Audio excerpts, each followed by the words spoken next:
This is Unit 8, Lesson 9. You have made it to the end of the quarter. Congratulations. This is the last lesson. So in this lesson, we're going to talk about solving quadratic equations, but using all of the methods that we've learned. So factoring, square roots, quadratics, and then your choice. So the only formula that you're going to need for this lesson is the quadratic formula. So go ahead and pause and write that down.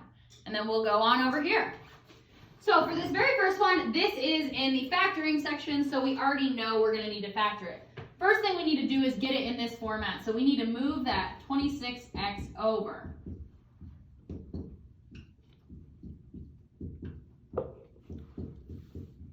And we are left with this. From there, we realize that we can take a 2 out of everything in this equation. So we're left with x squared minus 13x plus 40 equals 0. So since we're factoring, we need to look at the factors of 40. And so we have 1 and 40, 2 and 20, and how about 8 and 5? There are more factors than that. So 8 and 5, if I made both of these negative, they would multiply together to be positive 40. But subtract to be 13, so we can go ahead and replace that.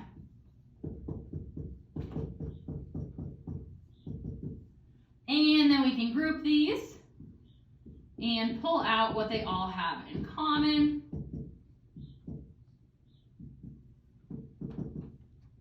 And we can continue on by setting both of these equal to 0. And we find that our x's this time are at 5 and 8, which means that this quadratic equation, the parabola hits the x-axis at 5 and 8. And that's the factoring method. Now we're going to look at the square root method, and step 1 of that is to isolate x squared, which has already been done in this equation. Therefore, all we need to do is take the square root of both sides. So when we do that, we're left with 15 and negative 15. Because the square root of x squared is x, and the square root of 225 is either 15 or negative 15. Because 15 squared is 225, and negative 15 squared is also 225. So it is both of those.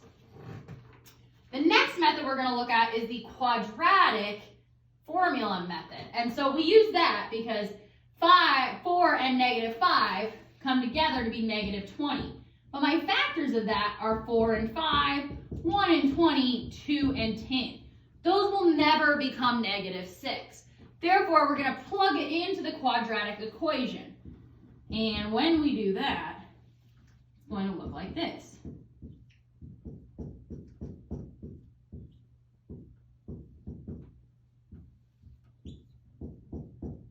You're going to continue on with solving. Once you solve for everything that's under this square root, you are left with this. And then you can separate these out. So in your calculator, you will put this in, and you'll get an answer. And then you will put this in, because you have to do the positive, and then the negative version of it. And that's just how the quadratic formula works. Once you stick those in your calculator, you are left with this.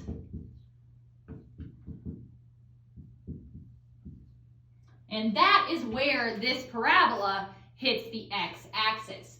Question 13 is in the you choose. So the first thing that we want to do here is move this 4 over.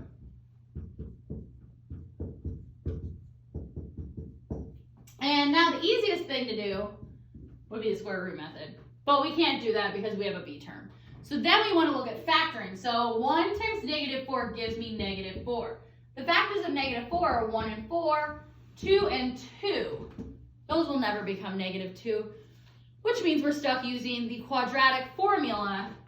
And so when I plug this into the quadratic formula, I am left with this.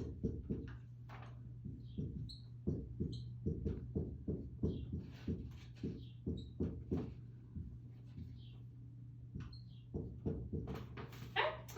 And then I need to take this, put it in my calculator, and when I do that, I am left with this.